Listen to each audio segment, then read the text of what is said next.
뇌의 기능에 대한 부분을 이렇게 그림으로 보셨는데 상당히 복잡해 보입니다. 위에서부터 대뇌 피질 윗부분에 있는 대뇌, 소뇌, 뇌관 뭐 이런 부분이 있는데 이런 것은 다음 장부터 자세히 설명드리도록 하겠습니다. 참고하시면 되겠습니다. 감각과 사고의 중추인 대뇌부터 알아보겠습니다. 대뇌는 전체 뇌의 80%나 되는 포유동물 뇌라고 할 만큼 실질적으로 가장 대부분의 머리에 해당되는 부분이고, 이것은 크게 변연계와 대뇌 피질로 구분해서 볼 수 있습니다. 먼저 변연계는 대뇌 안쪽에 뇌관과 연결된 시상 하부와 그리고 자율기능, 그리고 본능 정서와 바이오 리듬을 담당하는 부분입니다. 다음에 대뇌 피질은 대뇌 바깥쪽에 위치하는데 두개골 신경세포를 담기 위해서 주름진 겁니다. 앞서서 제가 설명드린 것처럼 대뇌 두께가 2.5mm고 크기는 그렇죠. 신문 한 장. 이곳에는 100억에서 200억 개의 엄청난 신경세포가 담겨져 있습니다. 우리를 인간답게 하는 곳입니다. 대뇌 발달로 예술활동도 할 수 있는 겁니다. 이 대뇌 피질을 크게 위치에 따라서 4가지로 구분하는데, 먼저 뇌의 앞부분에 해당되는 부분이 전두엽을 말하고, 다음에 머리 부분, 두정엽, 그리고 좌우 측면이 측두엽, 그리고 뒷부분이 후두엽, 이렇게 해서 4가지로 구분해서 설명할 수 있습니다. 그럼 먼저 뇌의 앞부분에 해당되는 전두엽에 대해서 한번 알아보겠습니다. 전두엽은 대뇌 앞쪽에 위치하는 가장 넓은 부위로서 기억력 그리고 사고력을 담당합니다. 그러니까 우리가 계획을 한다든지 앞서 설명드린 것처럼 장을 보시고 와서 집에서 주부님께서 가계부를 작성한다든지 계획을 수립한다든지, 이것은 전부 다 전두엽에 사는 겁니다. 인간만이 가지고 있는 고차원의 감정입니다. 자, 여기서 참 주목하실 게 있어요. 나중에 다시 설명이 되겠지만, 우리가 치매를 얘기할 때 통상 치매에는 나쁜 치매와 그리고 예쁜 치매가 있다고 하죠. 이때 나쁜 치매가 왜 생기냐면은 바로 이 전두엽에 이상이 있을 때 생깁니다. 인간다움을 잃어버리기 때문에 그때 이러한 현상이 사람답지 못하게 폭력적으로 나타나고 이상한 행동을 하고 사람을 못 알아볼 뿐만 아니라 그 사람들에게 언행이나 그다음에 심지어 아파가지고 벽에 똥칠을 한다 이런 식으로 얘기할 정도로 엄청난 주변의 사람에게 피해를 주는, 이게 바로 전두엽이 손상을 가져오는 겁니다. 다른 부분에 이상이 있을 때는 오히려 착한 치매일 경우가 있기 때문에 특별히 우리 강의를 받으신 여러분들이 이 전두엽에 손상이 가지 않도록 하는 노력 꼭 필요하다는 거 다시 한번 말씀드립니다. 다음은 마류엽이라고 하는 이 두정엽 부분입니다. 여기는 운동 부분, 특히 공간 지각 능력을 담당하는 부분인데, 통상 여성분들이 이 공간 지각 능력이 잘 부족하다고 하죠. 얼마 전에 제가 봤던 연속극, 저 연속극은 자주 안 봅니다만 그 연속극에 제가 좋아하는 장미 씨가 나왔는데, 그 장미 씨가 치매에 걸린 모습이 나옵니다. 집이 어딘지 모르고 동서남북 못 가리셔가지고 집을 찾아가지 못하는 그런 모습을 보였는데, 전형적인 두정엽 손상에 의한 치매입니다. 입체적 공간적 사고나 연상 기능도 수행하는 곳이 이쪽이기라 두정엽이 손상되면 공간에 대한 판단을 거의 못한다고 합니다. 이 부분이 두정엽 부분입니다. 다음에는 측두엽입니다. 좌우측에 머리 좌우측 부분 측두엽. 이 부분은 청각 그리고 기억, 언어, 특히 언어 부분이 여기에 해당됩니다. 그래서 만약에 우리가 이 측두엽이 손상이 본 치매를 만약에 걸렸다 하면 언어 상실, 즉 말을 못하는 경우가 있다고 합니다. 아울러서 이곳에는 청각 기능과 또 다른 기억력이 있는데 앞에 전두엽에도 기억이라는 부분이 있었고 여기도 기억이라는 부분이 나옵니다. 그래서 여기 나오는 기억은 단기 기억을 통상 말하고 전두엽에서 말하는 기억은 장기 기억을 말합니다. 그리고 인간다움과 관계가 있지만 이 측두엽에서는 좀 그거와는 관계가 없기 때문에 측두엽이 손상되어져서 오는 치매일 경우는 일종의 착한 치매라고 보시면 되겠습니다. 끝으로 네 번째 뒷부분 바로 후두엽입니다. 여기는 시각과 딱 맞아떨어져 있어요. 그래서 여기는 시각 처리가 가장 관건입니다. 그래서 여기를 만약에 손상을 받게 되면 말 그대로 보지를 못합니다. 시각을 잃게 됩니다. 이와 같이 네 가지입니다. 자, 제일 앞부분 뭐죠? 그렇죠. 전두엽. 머리 윗부분 두정엽. 좌우측 그렇죠. 예, 측두엽. 뒷부분 후두엽입니다. 전두엽은 이성. 인간의 이성, 기억을 장기적으로 하는 것. 두정엽은 운동, 공간 지각요장. 장미치매. 예, 그렇습니다. 장미치매. 좌우 측두엽은 청각, 그리고 가장 중요한 또 하나 기능 뭐죠? 예, 그렇습니다. 언어 기능. 이거 놓치면 어떻게 된다? 예, 말을 못하는 거죠. 다음에 제일 뒷부분 후두엽. 이 부분은 시각, 보지를 못합니다. 이렇게 네 가지가 대뇌 피질, 즉 대뇌에 해당되는 부분이라고 보시면 되겠습니다. 자, 이제 또 이게 굉장히 보시면 그림에서 보는 것처럼 어려움이 또 나오는데 이게 굉장히 중요합니다. 특히 해마 편도체는 자녀분이 공부를 하고 있을 때 이건 꼭 하셔야 됩니다.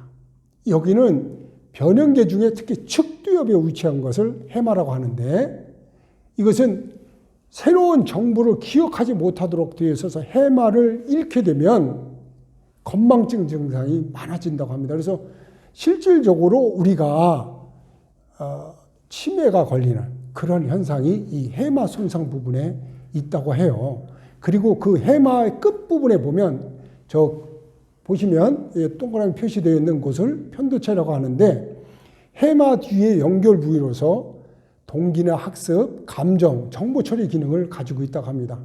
여기를 잘 눈여겨보시면 이 편도체가 활성화되면 굉장히 부정적인 감정, 짜증, 스트레스 이런 게 나온다고 하고 그것이 편도체를 자극하면 스트레스에 의해서 편도체가 굉장히 안 좋아지고 거기서 다시 또 스트레스 호르몬을 나오는 악순환이 반복된다고 합니다. 그래서 특별히 이 편도체는 스트레스와 관련이 있기 때문에 스트레스 받으시면 안 돼요. 왜 우리가 스트레스 받으면 나쁜지 이 편도체가 문제가 생기기 때문에 그런 겁니다. 그래서 이 편도체를 활성화시키지 않도록 그렇게 해 주셔야 됩니다.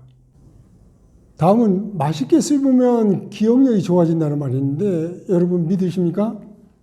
예, 씹는 운동이 정말 우리 머리에 좋습니다. 특히 좀 전에 말씀드린 해마로 가는 혈류를 증가시킨다고 합니다. 껌을 씹든 무엇을 씹든 이 턱 관절을 움직이게 되면 해마가 두꺼워져서 기억력이 훨씬 더 향상된다고 합니다. 그래서 자녀분들 시험 볼 때 껌 씹는 거 괜찮습니다. 껌 씹으면서 시험 봐도 됩니다. 껌을 씹으면 우리의 측두엽 부분에 있는 해마를 훨씬 더 자극을 해서 그 해마가 두꺼워져서 기억력이 향상된다고 합니다. 런던 택시 기사는 해마가 더 크다는 말이 있습니다. OX 그런 건 아니더라도 실제 런던 택시 기사들은 그 런던 시내에 2만 5천 개에 달하는 무수한 도로와 수천 개의 광장을 전부 다 암기를 하고 최소한 택시 기사는 4년 이상을 공부해야만 합격할 수 있다고 그렇게 합니다. 옆에 보시는 그림처럼 택시 기사는 버스 기사에 비해서 뇌 부분이 굉장히 활성화되어 있습니다. 특히 좌우측에 있는 해마 부분이 더 크다고 합니다. 그래서 거미줄처럼 복잡한 런던에서 택시가 제대로 기능을 발휘할 수 있도록 기사분들이 공부를 해야 되고, 그러다 보니까 일반인보다 해마가 크다고 합니다.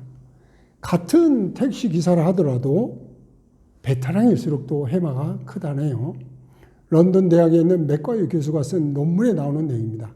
이만큼 해마는 우리가 많은 노력을 하고 열심히 공부를 하게 되면 커지고, 특히 턱 관절을 많이 씹으면 좋다고 하니까 오늘 이후부터라도 자녀분들한테 시험 보기 전에 껌을 좀 씹으라고 한번 해보시죠.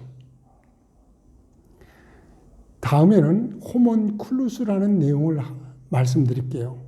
좀 그림에 보면 흉측한 사람 보이십니까? 예, 이거는 작은 사람 또는 요정이라는 의미를 가지고 있는데, 펜필드라는 사람이 대뇌에 영향을 주는 신체 부위를 직접 지도로 그렸다고 합니다. 어떠한 신체적 기능이 뇌에 영향을 줄 수 있는지를 본 것인데, 그림에서 보시는 것처럼 특히 어디가 커 보이시죠?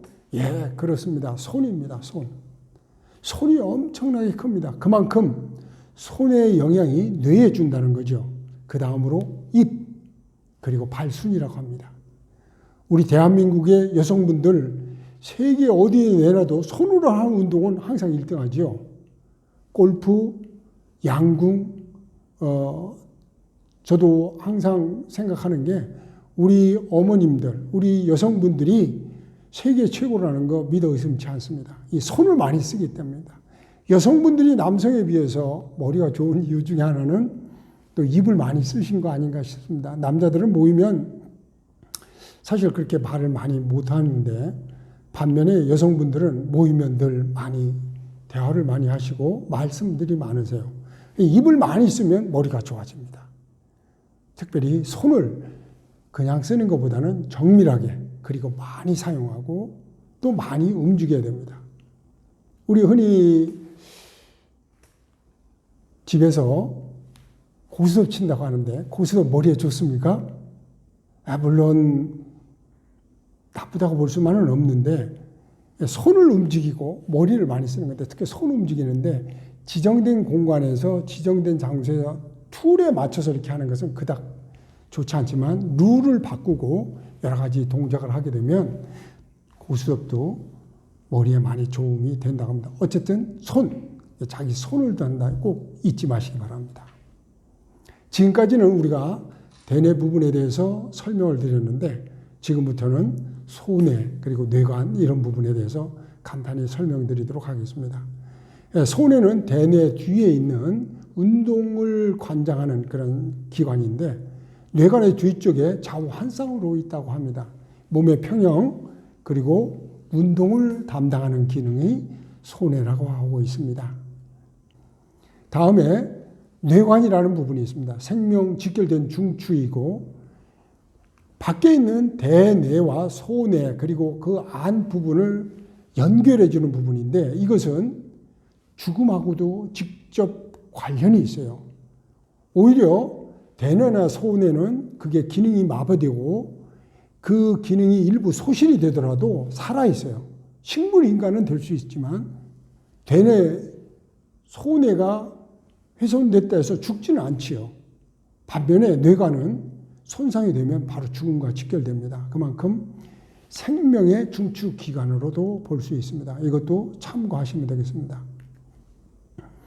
다음에 자율신경계 중추인 뇌화수체가 있는데, 인간의 파충류 뇌 부분, 앞서 제가 설명드릴 때 1단계, 2단계, 3단계 제일 밑에 있는 1층 파충류 부분, 2층 바로 그 부분이 변연계, 우리같이 포유류의 부분, 그리고 겉에 있는 대뇌 피질, 대뇌 부분, 이게 인간의 뇌라고 이렇게 설명드리는데, 그 제일 밑에 있는 뇌하수체 부분입니다.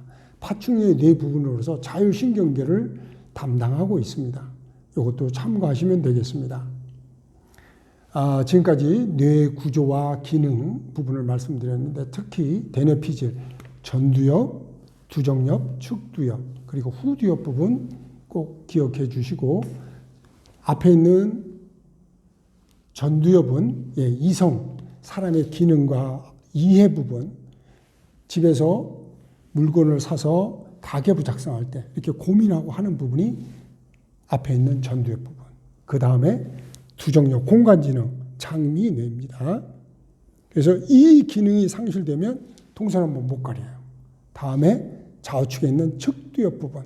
예, 여기는 기억도 단기 기억이 되고 특별히 우리가 언어 부분을 장악한다고 그랬죠. 그래서 언어를 상실할 수 있는 부분.